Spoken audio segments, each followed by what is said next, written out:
May ituturo akong bagong technique sa'yo. Let's go! This is the Face Lady Aurora Matte Lip Cream, be. Pwede siya sa lips at pwede rin siya sa cheeks. So, maglalagay lang tayo dito sa palad natin dito at igaganyan natin. When we got enough product like this, be, pwede mo na siyang ganyanin, be. Tignan mo.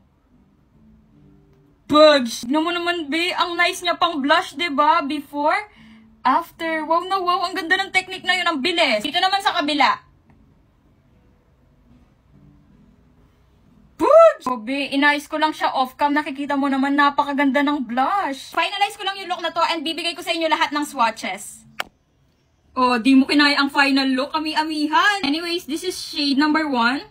Huy! This is shade 2. Grabe, ang sarap niyang i-glide sa lips, ha? Oh, palaban si shade number 3, Vebs. May pagka-brown red si shade number 4. Finally, this is shade number 5. My favorite shade, be. Tignan mo naman.